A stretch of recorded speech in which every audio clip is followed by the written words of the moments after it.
Welcome to the Joy Inspired podcast. I'm Nikki Cruise, and I'm thrilled to explore with you what it means to walk in a faith-infused business. This is your space to find powerful tools and insights, to build with resilience, and to create impact through your unique purpose, discovering a joy that only God can provide. Together, let's embrace a business journey anchored in faith and empowered by joy. Let's jump in. Well, hello there, my amazing friends, my entrepreneurs who are just bubbling with joy, I hope. And if you're not, you're in exactly the right place. Welcome back to the Joy Inspired podcast, where we talk about faith, business, leadership, purpose, and building a life that actually aligns with who God created you to be. And that is especially exciting with our guest today, because when we sit down with somebody who brings such depth, wisdom, and clarity to the entrepreneurial space, amazing things happen. But you know what else? You might be sitting there going, who's this crazy lady? If you haven't met me before, my name is Nikki Cruise, often known as the Joy Junkie. And I'm somebody who's here to cheer you on. I don't carry you across the finish line, because you get to cross that on your own with God by your side. But I can sit on the side and cheer you on. And I can let you know that joy is the strength that helps you get across the finish line. It's not what you find on the other side of the finish line. Today's guest is my amazing friend, Matthew Sayles. And Matthew has spent over 25 years, yeah, he's that old, over 20 years, 5 years building and scaling service businesses. And guess what? Now his focus has shifted. Any of you had that? Where God's got you going in a direction, he uses everything he's given you. He's equipped you with something for a new area of focus. So now he's shifted that to entrepreneurs and founders. And he's helping founders escape what he calls the founder ceiling. Not the finder ceiling, the founder ceiling. Because that place where business depends entirely on the founder to survive. You know, we begin building that and we don't even realize it. And we're going to be talking to Matthew all about that. But what really excites me when I spend time with Matthew is that his perspective isn't just about strategy. He talks about identity, alignment, patterns, systems, and the deeper questions most people are asking. Heard those things before, folks? Well, if you haven't, go watch all the previous podcasts. But we align so wonderfully here. And this conversation is going to challenge some people in the best possible way. Because what we're diving into really is that reality that sometimes the issue isn't your business model. Sometimes it's the way we've built ourselves into the center of everything. And everything is dependent on us. Now, my first problem with that, I might tell you before we get to Matthew, is that God should be the center of everything. That's the first thing. But we still sometimes think, okay, I'm going to stand at the center with God. So before we jump into business strategy, I always love to let people get to know my guests. But Matthew, thank you so much for being here today, and welcome to the Joy Inspired podcast. Oh, thank you so much, Nikki. I mean, that was just a fantastic introduction. I don't know if I deserved even a quarter of that, but thank you so much. Oh, you deserve way more than that, my friend, and that's just in the little time I've known you. Now, you've spent all this time building and scaling a service business, which is huge in itself. But I'd love you to take us back for a moment. Who is Matthew when this journey started? And what were some of the lessons entrepreneurship taught you early on? So my journey has been working with large businesses and small businesses and really from a operational architect and solutions architect background. I have a technical background. I've always been the guy that they just throw in and say, "Here you go, Matt. Figure it out. Work out this problem. Find a solution to this problem. Figure out how to accomplish this task." And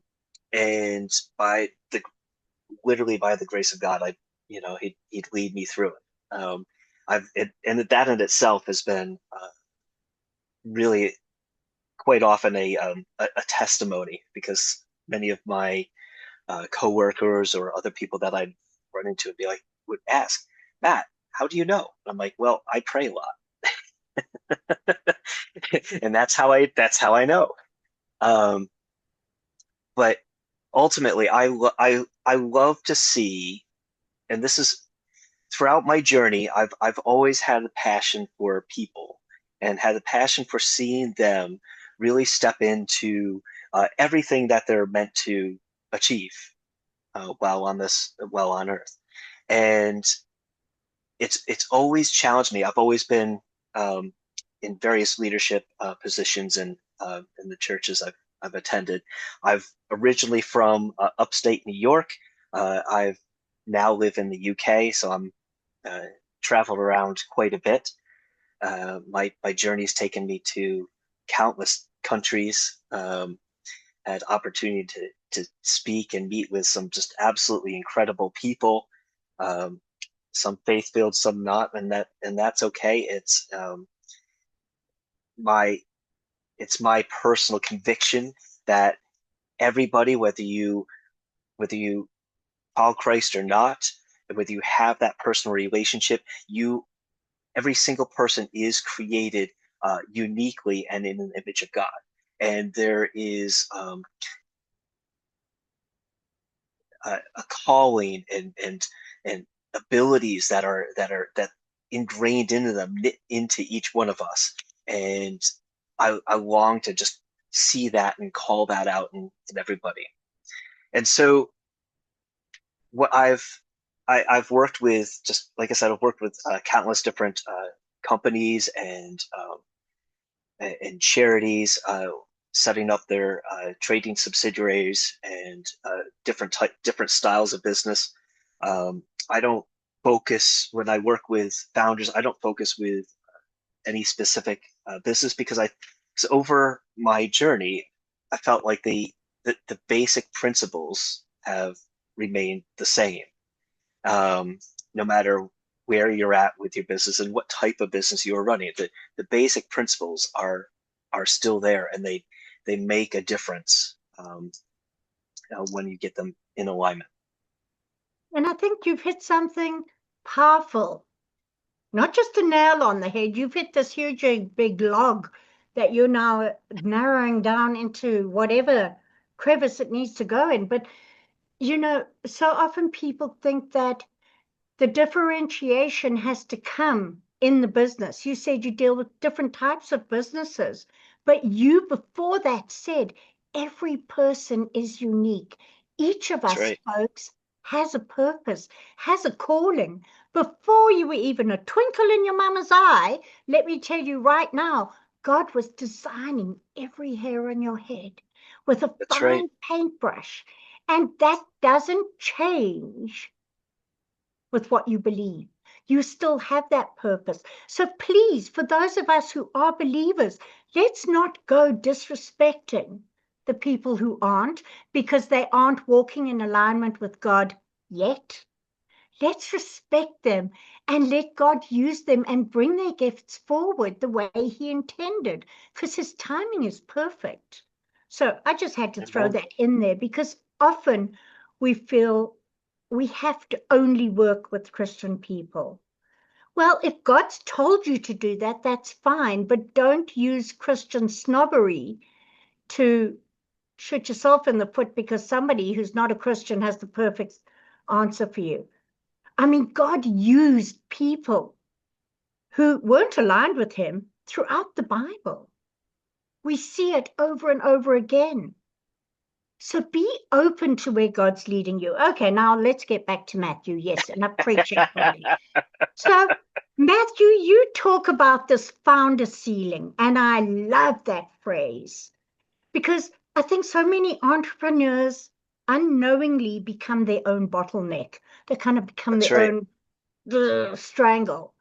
And they're really trying to grow, but they're actually stifling themselves along the way.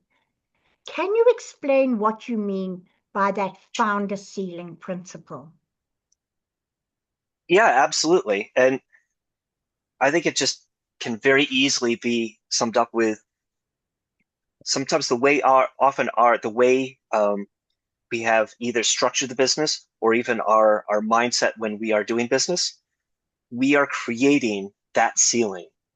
But what happens is when we take a step back and we say, okay, this is who I am. This is who I'm created to be.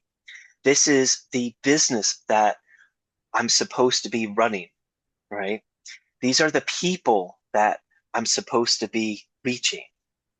When you look at those and you bring all of those things into alignment, it it slingshots you past that ceiling.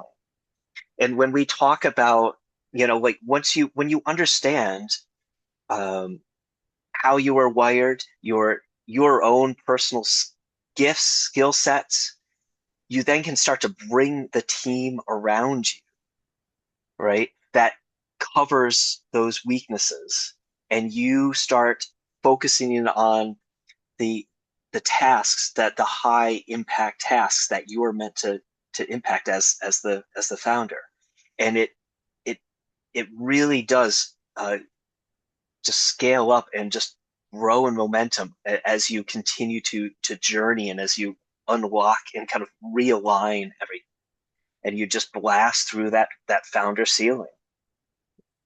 And it makes so much difference because you're actually doing what Yeah, God called you to do. You're not trying absolutely. to do what everybody's supposed to do. I mean, there might be some people who can head up a VA agency. Let me tell you right now, it ain't me. It ain't me. But I definitely have room and need and use of a VA. In fact, my business wouldn't survive without my VA. So you incorporate that and you do what you're passionate with. And sometimes we forget that. But what are some of the signs that someone's accidentally built their business and built a business that completely depends on them? How do you recognize it? Because you know the story, you can't read the label from inside the bottle. Absolutely. I mean, if anything is out of alignment, the first of all, you could be working really hard and not seeing results. So burnout is a sure sign that you are working too hard, most often in the wrong things, in the wrong areas, maybe even with the wrong customers. Um, and so burnout is a clear cut sign. Another one is the work you're doing is sucking away, and you'll love this, sucking away your joy. So are the clients that you're working with, are they draining you and sucking away your joy? Are you just doing it because you're just like, well, I just have to get that paycheck in, right? I just have to take that client because I need the work. And it's a trap. It's a trap that all of us as entrepreneurs fall into, especially when you're starting out. You you're like, I will just take on any job I can because I just have to get that income coming in. And it's that desperation mindset, that poverty mindset, that it ends up choking us and restricting us when we start to, when it comes time to grow it actually holds us back from being able to grow. And one of the most powerful things we can do is actually learn to say no, Mhm. right? I love the conversation. We probably should have recorded it, but we had the conversation that, you know, both me and you, Nikki, we cover a very similar space. If we took a step back and we generalized what we do, we probably would say we do pretty close to the same thing. But you understand the people that you're called to reach, and you tailored your language to reach those people, right? And if they don't fit that, it's easy to say no. And for me, it's the same thing. And I cover a different space. The people that I'm meant to reach, they're going to be different from the people that you're meant to reach. Yeah. And I love, I'll bring this back a little bit. I love what Paul would do. The gospel message was the same, but Paul would communicate it differently based on the people that he was talking to, right?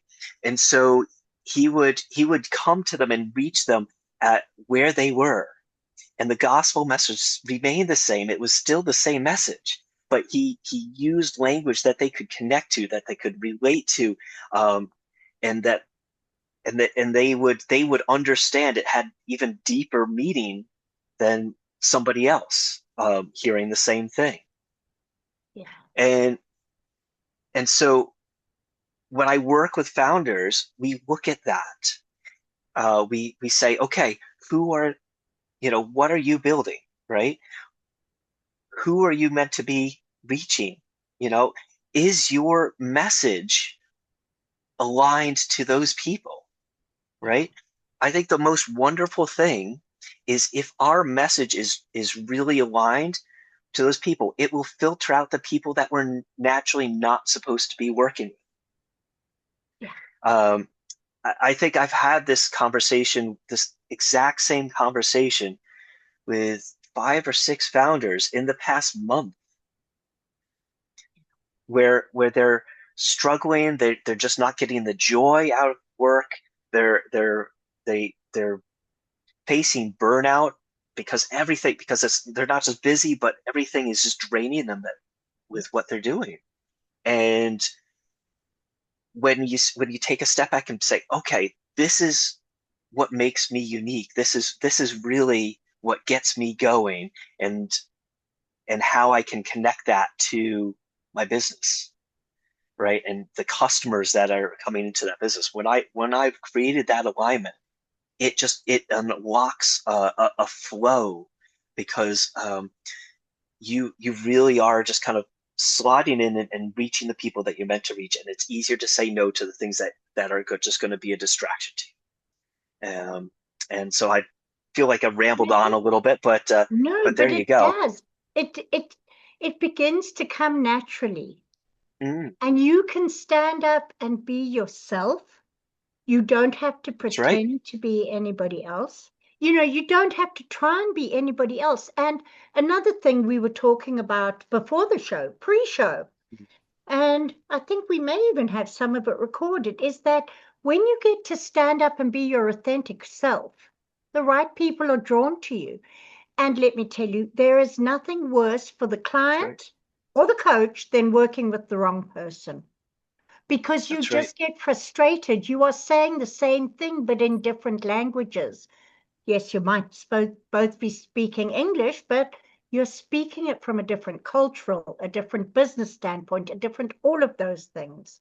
And this is so important. And I think so often we get out there and we want to do business. We want our business to be a success. And this comes back to, what is success? Success is not Mm, making the sale.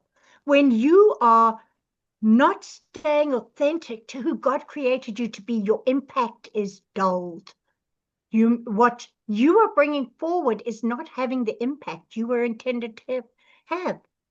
And I think some people confuse that concept of being needed because somebody will pay them, and actually being yeah. valuable. And those are two vastly different things. And until you recognize your unique gifts and skills and stop trying to do everybody else's, that doesn't happen.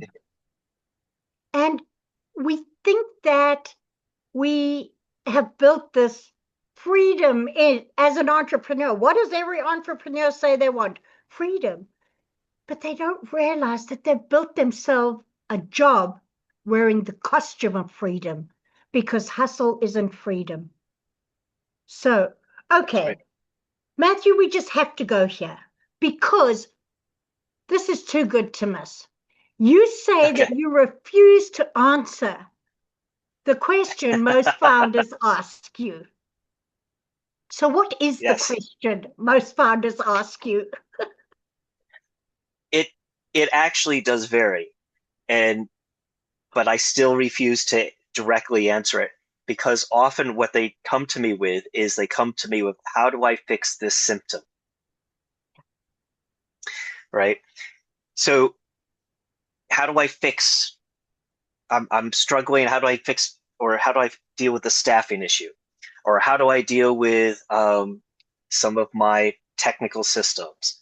Or how do I get more leads in, right? Or I get too many leads, but they're all tire kickers. How do I fix that, right? I'm facing burnout. I'm always too busy. These are always symptoms of something that's deeper. And so that's why I refuse to directly answer them. So we shared in the pre-show, which we can add that if we need to. But one of my clients, he ran a, a service company. He landscaping and groundskeeping. But when we looked at, he came to me with the question, Matt, do I go residential or do I go commercial? I feel like I'm outpricing myself uh, in residential. Commercial, I'm more price competitive, but I'm not sure what I should do. And what we did is we took a step back and we said, okay, what clients have you really felt like you've made an impact? What past clients did you connect with? Did you enjoy working with them? Were they just did you did you really have an impact in what you did? And were they good financial? Did they did you make a good profit from those clients? When we look back, we could clearly see a trend that there were certain personality types, certain types of clients that fit like a psychological profile, not a commercial or residential or income level.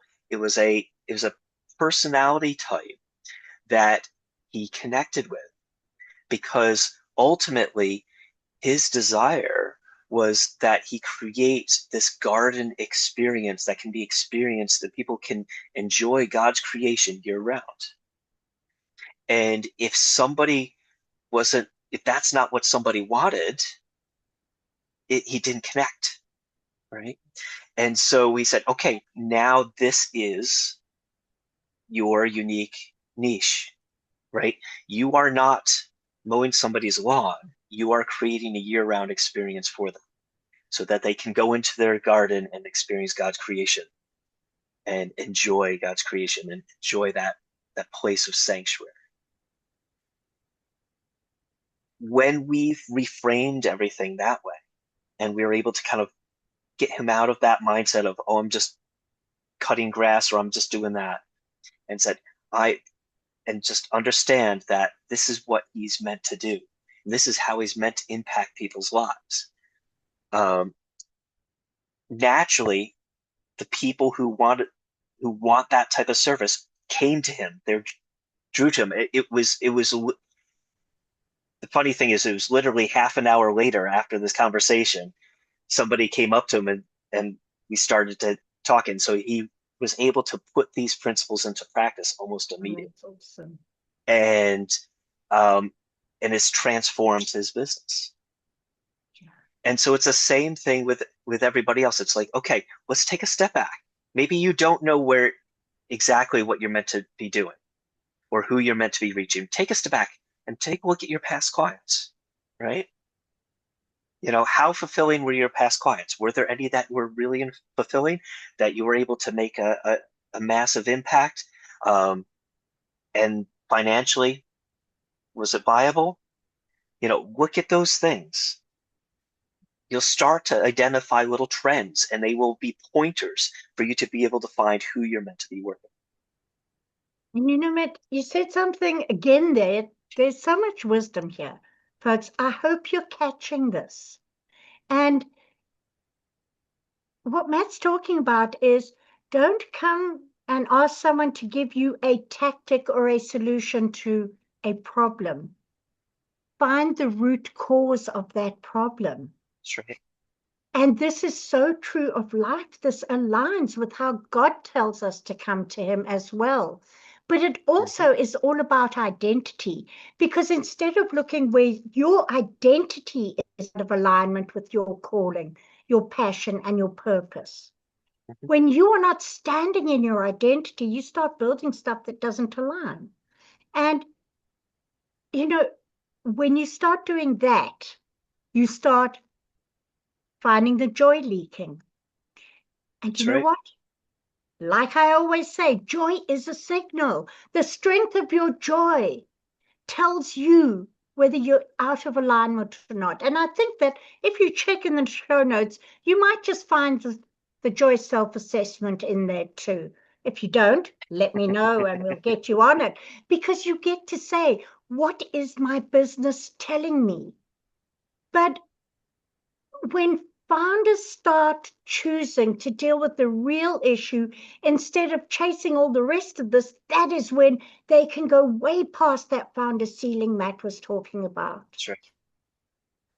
So how do you, Matt, discern what you are actually called to build? Or how would you encourage other people to discern that? Because faith plays a big part in that for you and I. The alignment and the Absolutely. faith.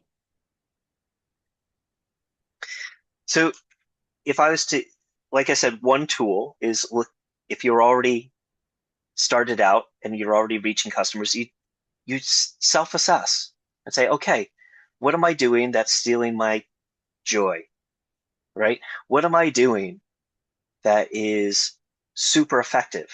Or what am I doing that is I'm spinning my wheels and I don't feel like I've accomplished anything? You, these are tells that will help steer you in the right direction. Now, if obviously, as you know, we have the ability to pray and hear from God and hear what He's asking us to do. And when we follow in obedience, He gives us the grace to fulfill those tasks. Other people don't have that relationship, and so the steps that I take them through is more practical, but also I personally will listen to the Holy Spirit and say, "Hey, I think this is where you're meant to be. This is what I see in you." And I can start to speak into that. And I praise the Lord because He has given me the ability to say, "Hey, this is what I've got for this person." Yes. And I have the privilege to kind of guide them down and help them see what they've been created to be. Yeah. That's beautiful. And often it's not, this is very much part of the God Talks program, and I'm a certified God Talks coach. You don't hear God for other people, but you help people hone in what God has given them. Sometimes they're not hearing Him, so you help them show it, but their passion lights up. And we, as kingdom business architects, as I would call us, are building businesses in partnership with God. So we surrender these things to God where we feel things leaking. Mm, But where you yeah, feel things leaking, it shows that there is a clarity gap, either in identity, in messaging, or in audience. And each one will be leaking something different, either your time on your calendar, or your revenue, or your that's clients. right. And it tells you something. And what Matt is talking about is ways that you can see that. But I think people so often assume that surrender is weakness. And that surrender weakens the momentum you have because you're not running and keeping going. But often surrender is what finally gives momentum the direction, because you've slowed down long enough to let all the rest clear and you can take off again. So enough for me again. You see, I just get so excited talking to Matt. I love that you said, for years, I was the heroics, and you were into all the heroics. And many entrepreneurs, I think, can relate to that. I want to be the hero of the story. Can you tell us what you see as the difference between a business built on heroics and a business built on systems? A business built on heroics will fall because it all rests on you. A business built on systems, and when I talk about systems, it could be your regular routines, the people around you, and all the processes. And I get into that with my clients. We map all of that out and see how do we get you out of the day to day.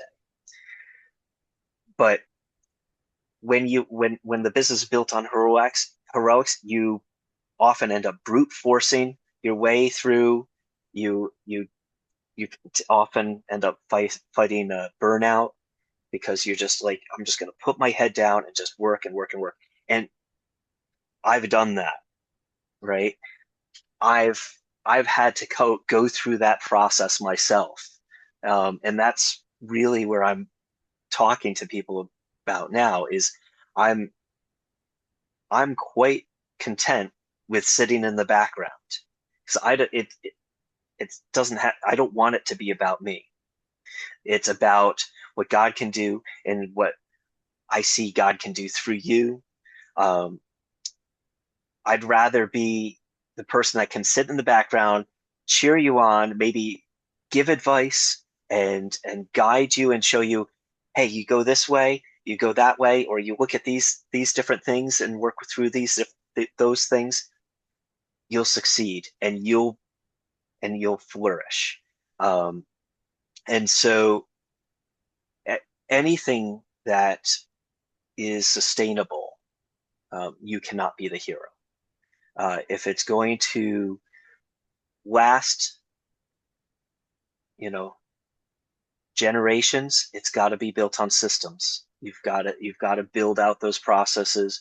You've got to build out those regular rhythms, routines, and you've got to be able to have the team around you that you've empowered to be able to take that baton and keep going. Yeah. When it's built on heroics, especially if you want to be the hero, that's all about ego. And you know what ego stands for? Edging God out. And we never want to edge God out. So keep him in the center there, folks, because when you lose your peace, when you lose your health or your family or your joy, that is just too high a price to pay. So success that costs you that is just too expensive. You can bring the price down by aligning with your passion and your purpose. So, Matt, just a bit of fun for a moment. A couple of rapid fire questions. Coffee Oh or dear, tea? okay. Coffee or tea? Oh, that's an easy one. It's always going to be coffee. Structure or spontaneity? Ooh, a bit of both. I'm sorry. I can't go back and forth. I have to have both. One word people usually use to describe you. Crazy. Biggest myth about entrepreneurship? That you can do it alone. One book every entrepreneur should read, or everyone should read. Let's make that 10. Beside the Bible? Beside the Bible. I'm going to go with Atomic Habits by James Clear. Nice. One thing founders overcomplicate.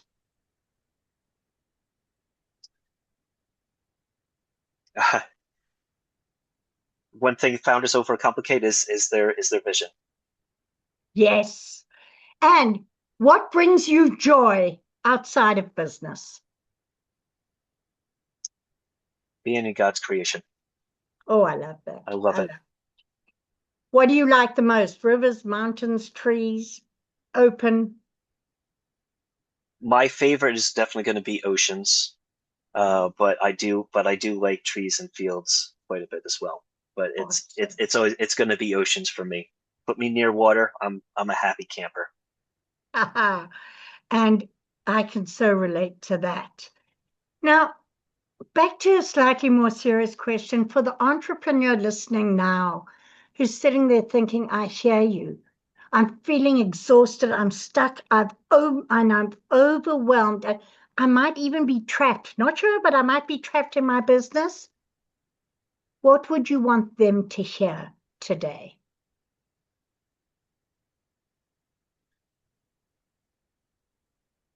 God has created you for so much more, and you can do it.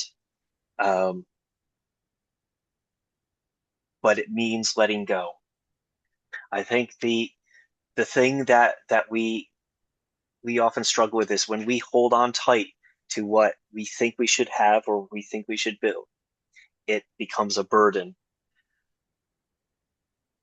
The thing that I've learned through my walk with Christ is I've learned I have to hold things like this so it can leave my hands when the season is done. And so the way things happen, the way if you're struggling, the you're probably so close to what you need to be doing, but there may be something that you just need to let go of and then realign yourself, and you'll just see yourself flourish.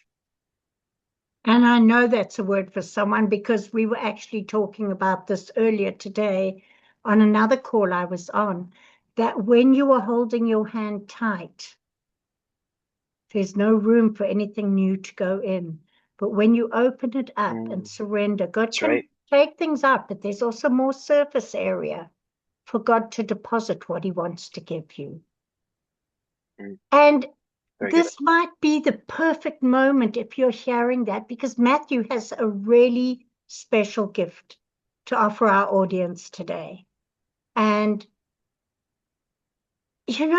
this is very generous of him. Now, don't all go rushing to pick up your pens and paper, especially if you're driving, because it is in the notes. The link is in the notes. And if you have any problem, just contact me.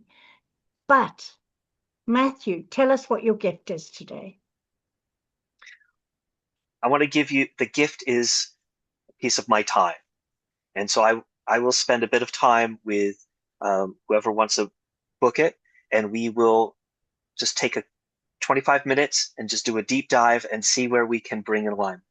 The goal is that you identify what needs to change, and just how you can pivot your business to be able to break past that founder ceiling.